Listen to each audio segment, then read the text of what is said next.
Alright guys, this video is going to be about the African Tram only, the Africa Tram only. So we're on our way to the Africa Tram to sign up. Let's go guys, let's go sign up for the Africa Tram. I got it. Alright, we're going to head down there and sign up on the Africa Tram. See you guys in a minute. Closer of that balloon safari right here. Balloon safari, whoa, that's huge. Yeah, I'm not going up the hot air balloon. All right, so let's go sign up for the Africa Tram. Let's go ask her real quick.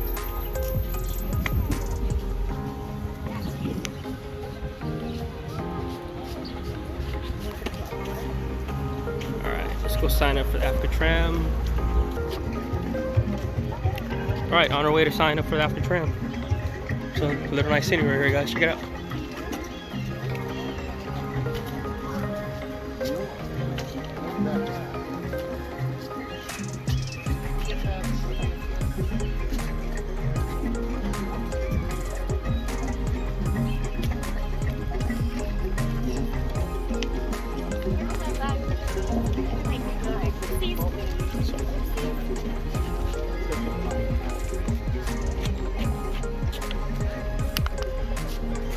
Alright guys, see you on the tram ride. Alright, so here we are. We're at the tram waiting area. So we're gonna go in and wait for our turn. Line's not busy at all, guys. Look at that. Hardly anyone here. Alright, let's go on the ride. Well, we're on the tram ride, guys. You guys excited? Hey, excited? Yeah? You don't know yet? I'm excited. All right. Just boarded the tram bus. It's supposed to be a 30-minute ride, guys. Let's see. Look, you can see some animals right there already. Right there. See it?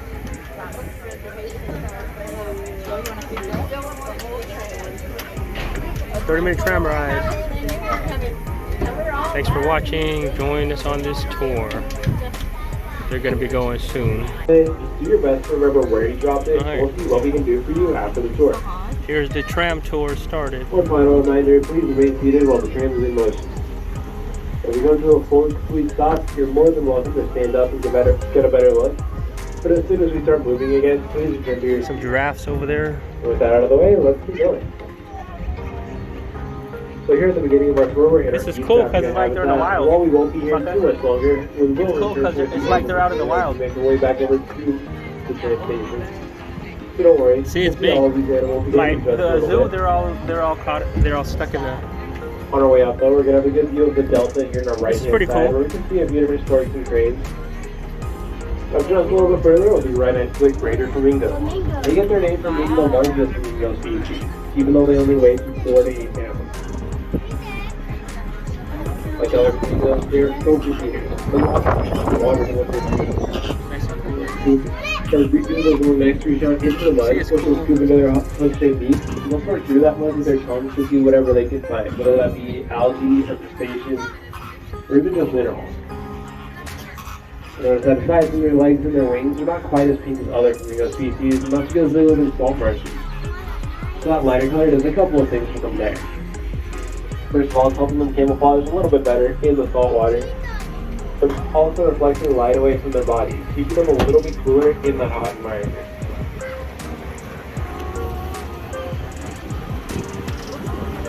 So this ride's supposed to be about 30 minutes, guys. 30 minutes. I want to thank you all for coming down to Safari Park today. By doing so, you guys one of the 2 front doors for San Diego Zoo Wildlife Alliance, with the other being the San Diego Zoo itself downtown. The Safari Park started out as a breeding facility for the zoo, and while it does still serve that purpose today, the entire organization has shifted more towards conservation as years have gone by. We have a great example of that conservation focus coming up on our right-hand side at the Nikita Khan Rhino Rescue Center, which is home to our Southern White Rhino breeding program. These Southern White Rhinos are one of our greatest success stories. We've had over 100 babies born here on ground, and we hold the world record for the most of any facility. Rhinoceros rhino. The species was thought to be extinct until in 1895, a small population of under 100 was discovered in Africa. Breeding efforts brought that population back up to around 20,000. So that's exactly the kind of comeback story we're hoping for with our cousins, the northern white rhinos. Because right now they're functionally extinct. There are only 2 left in the entire world. And both females are too old to carry young. So that's not the best outlook. There is still hope for that species though. Our conservation scientists have a good amount of frozen genetic material from both male and female northern white rhinos. They're hoping to use the southern species as surrogate mothers. They'll bring the northern white rhino back from the brink of extinction.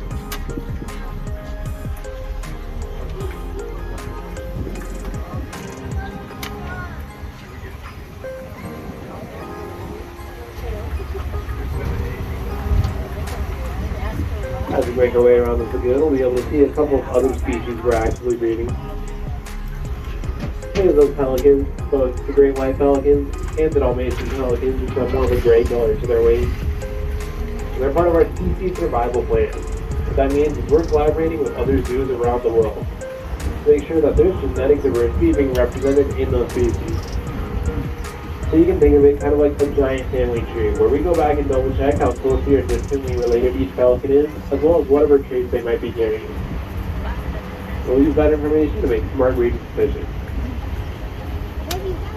Pelicans are very social birds though, and they will nest together as well as hunt together, swimming out into the water in large groups to try to circle fish.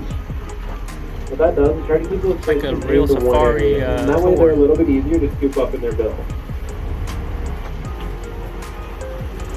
If that doesn't work though, pelicans have been known to dip their wings into the water and try to splash fish towards the shoreline. That's doing the same thing, trying to keep them in one spot. Okay, everyone sit over this way. You can look it closer. What? Go. I can still film it. So Daddy's not blocking you, okay? Daddy's not blocking you. South Africa.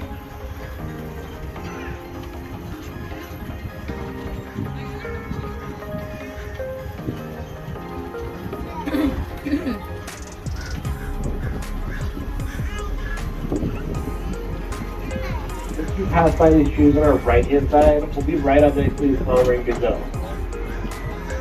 Oh, look. I just want to talk about their coloration a little bit, because a lot of this applies to other antelope species as well.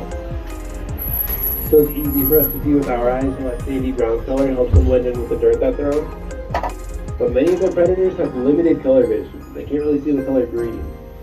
So that same brown is helping them blend in with grass and other vegetation as well. Bottom halves of their bodies though are not for camouflage. That's trying to help keep them cool, just like with the greater flamingos.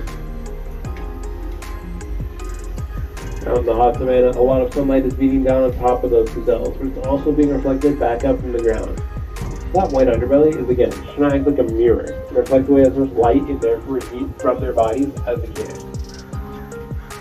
Over to our left though, down by the lagoon, you can see some springboks who look a lot like Pomeranian gazelles.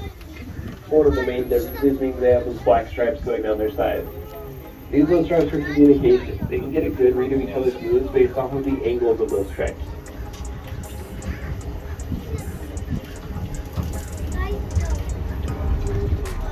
A little further up, we'll have these stable antelope laying down.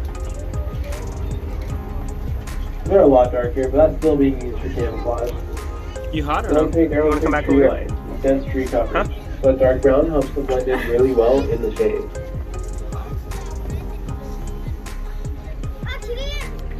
Found this one lone gemsbok wandering away from her herd. And then we'll pull up right next to these Maasai giraffes. So if you were wondering why the Pomeranian gazelle were on the right-hand side of the tram versus this wide open area to our left, it's because of our browsing. Look at giraffes, baby. Means they have eaten trees. If we tried to put them over here in South Africa, they'd have to compete with these Maasai giraffes for food, which probably wouldn't work out too well. A fully grown giraffe is anywhere from 14 to 18 Like a feet big tall. open, There's a little bit of a height advantage over those tiny gazelles, and everything else in this habitat.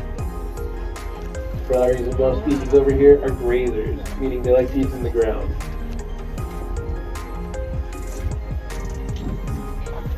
With them eating right out in front of us, we're getting little glimpses of their long tongues. So the rule of thumb is that for every foot of giraffe height, there's about an inch of tongue. And again, they're anywhere from 14 to 18 feet tall.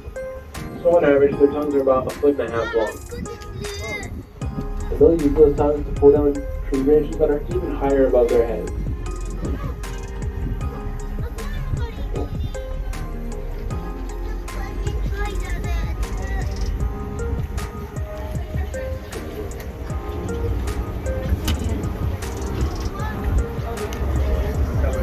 Coming up under these trees, we have to go on our male Maasai giraffe. He's pretty easy to spot because he's taller and darker than the female next to him. He's about 17.5 feet tall, so about as big as they come.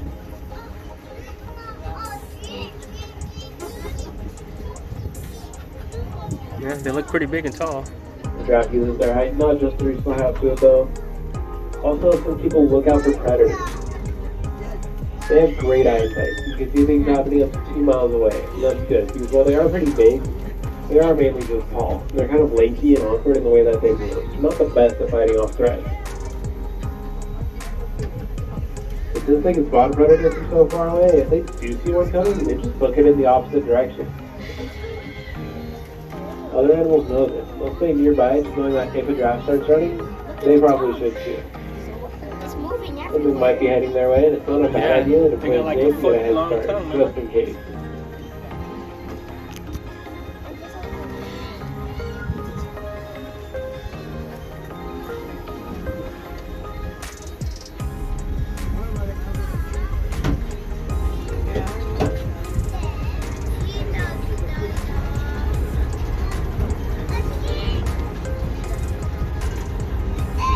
Up just a little further, we'll have the rest back in spot here. And that lavender gray color doesn't help them blend in with that grass very well.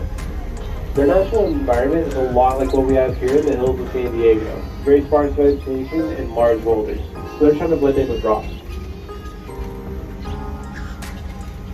We'll have another one a little bit closer to us by the feeding station. So take a look at the markings on her face. That's called a threat mask. Or with the black legibility, the threat mask leading up to her horns, is trying to make those horns seem a little bit larger than they actually are. So that helps Gemsbok compete with each other. So after all, if you're a Gemsbok trying to compete for resources, you want your horns to seem as big as possible. To try to intimidate humans away from those resources.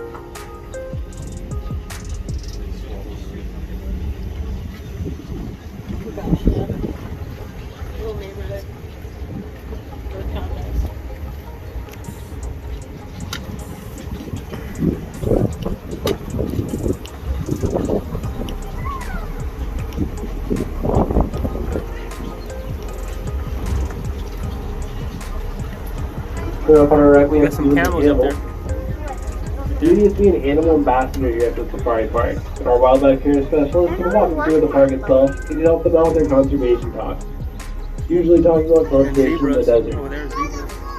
These days though, Dean has left that life behind and that hill is his retirement home. Although he does have a few roommates, you can see just a little bit further ahead. And then I called Somali wild ass.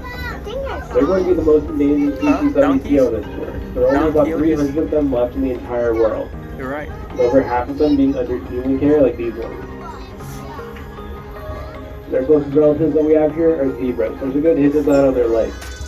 This horizontal stretch is called Zebras, see? and they stand up really well in this tall grass so they can spot each other even with their heads down.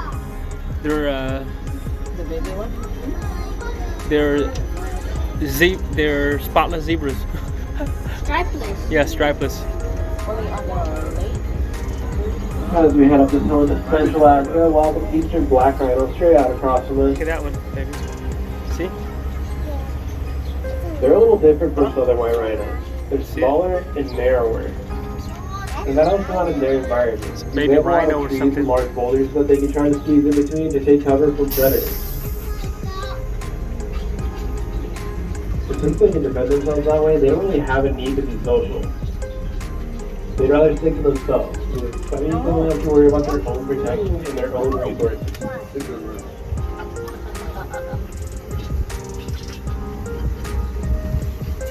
Part of the reason that they're endangered is poaching. Some poachers believe that rhino horn has medicinal properties, maybe even curing cancer. So unfortunately, they're often hunted for those horns. Those beliefs are not true though. Take a look at your hair and fingernails, that's the same material that rhino horn is made of. protein called keratin, and it has no medicinal value whatsoever. So we'll start seeing our bachelor herd of Grevy zebra. From this far away, you can really tell how closely related they are to the smaller wild bass. They have almost the exact same shape. They're the largest zebra species, and they also have the thinnest stripes. And the patterns of those stripes are unique to each individual, kind of like our fingerprints. It's not that hot. Like with other zebra species, those stripes are also helping them blend in together from a distance. So if there was a larger herd down there, all stacked on top of each other, it'd be really hard to tell how many individuals are in that herd. At least your head's not hot. But as I mentioned, that is a bachelor herd. It's made up of 5 males. With one of them being an alpha male, he's trying to lead by example and show the others how to be zebra.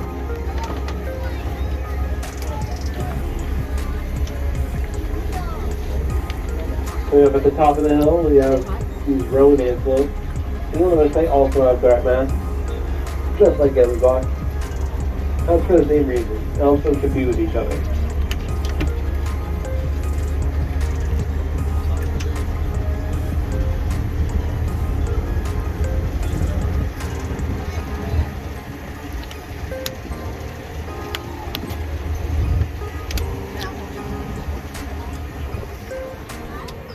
As we pull up onto the bridge here, I want to point out the view that we have here on our left-hand side, because from up here we can see across both Central Africa and South Africa, all the way down to the lagoon on the other end where we saw the Pelicans.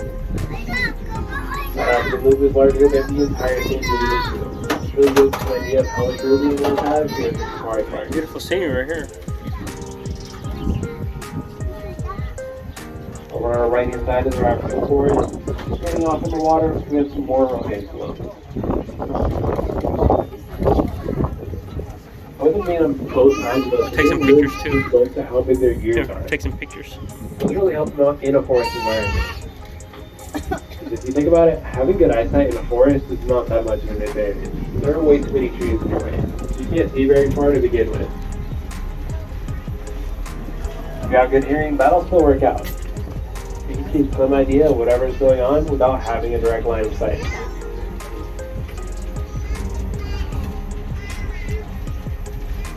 More or less are those Uganda cobs with their bright orange coats. They're the national antelopes of Uganda. And again, while we can spot them pretty easily with our eyes, the predators can't see the color green, so they blend in really well on healthy grass.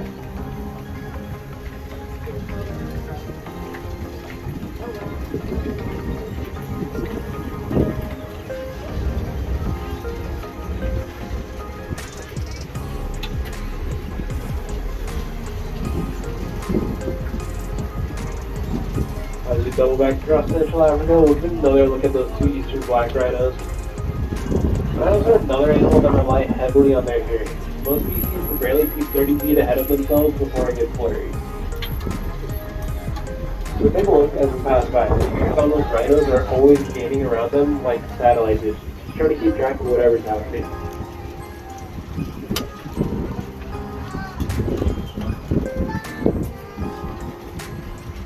Nice and cool now.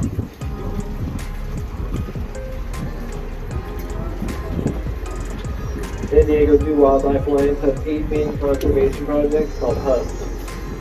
Most of the wildlife we've seen so far is part of our African savanna and African forest hubs. We do have projects here in our own backyard as well. Some of those right next to us now, here on our right-hand side.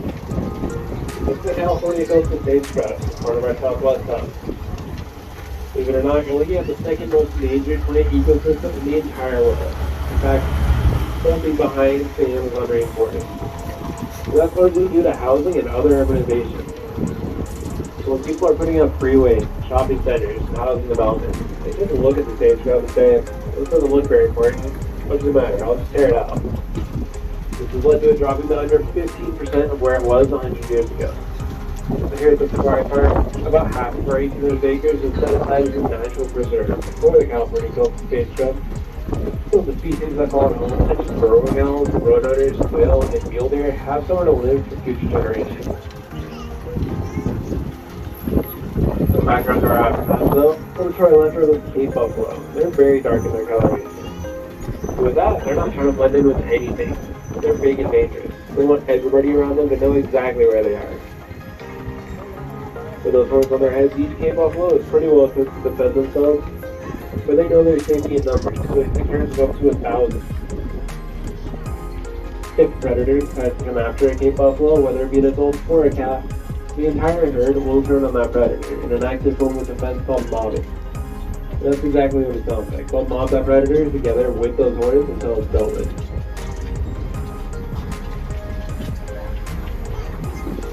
Okay, and a little further, we have these Patterson Pelicans. They're one of the largest antelope species, standing up to 6 feet tall at the shoulder and weighing up to 2,000 pounds. Because of that massive size, their bodies get very hot. But on top of that, they have a couple of things going on. First of all, their coats are very thick. You can almost see their skin through them.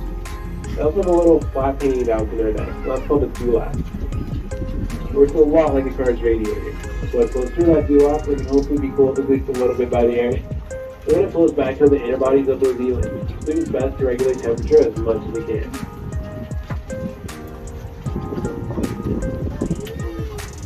Like down between the two trees there, you can see our 4 ealer calves who were born within the last month or so. I think the oldest is probably 5 weeks now, and the youngest maybe 2.5 or 3 weeks. Since that species is so big, even those babies are larger than some of the smaller antelope we've seen so far, like the springbok or Uganda cob.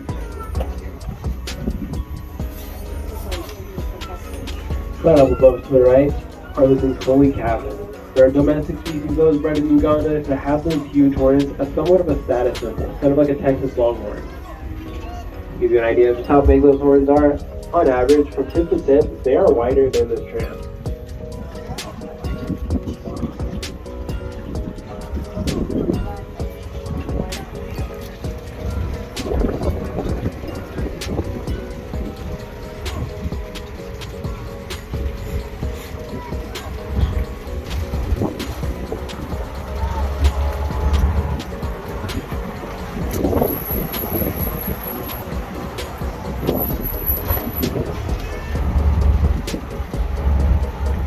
San Diego Zoo Safari Park celebrated its 50th anniversary this year. So as we make our way out of South Africa, I want to point out the landmark here on our right-hand side.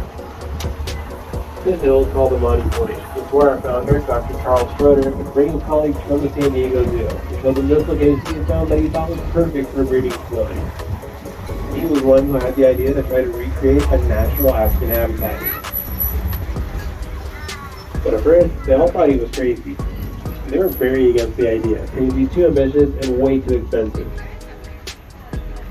I'm going to pause on that for just a second because up above us to the left we have some local mule deer. We're just stopping in to say hello. Those are not part of our animal collection. They're just friendly neighbors visiting the safari park for the day. As I said, they live in the California coastal sagebrush, so we're not very surprised that they're here.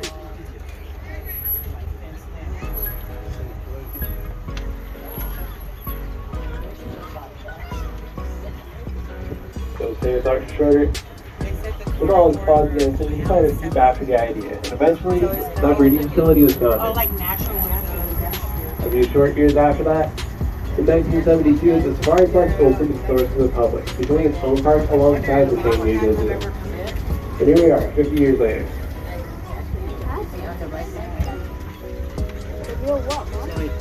Passing back to the States, we're returning to East Africa, where our tour began. With the fruit one. Back to the Flamingos.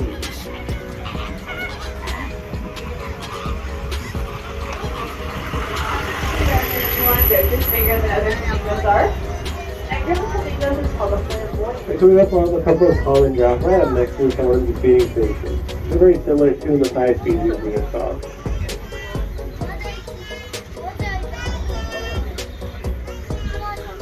The giraffes are pretty famous for having those long necks. You might be surprised to learn they have the same number of vertebrae in those necks as humans, that number being 7.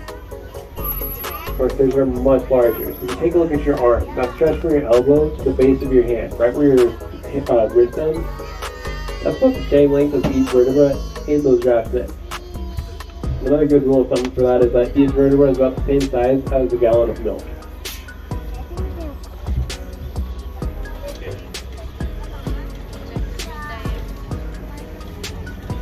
Just a little further though, along the stream, we'll have 2 of our giraffe babies who were born at the beginning of February. They're just a few months old. Giraffe babies 6 feet tall though, and they need that height to be able to feed from their mothers. So again, or at least 14 feet tall. No, I need the car. Yeah, that's the one you have to book the tour, remember? When we went to the first one?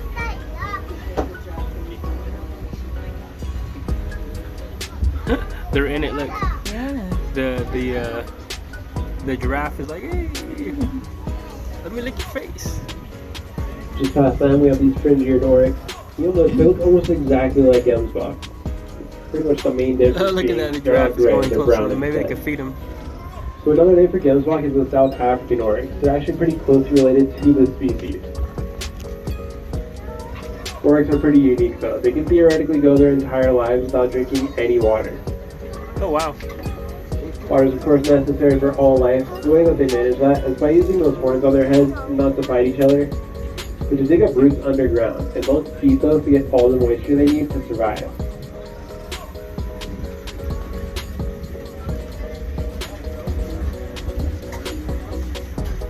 Now, as we begin to make our way back to the tram station and the end of our tour, I want to thank you all again for being here today.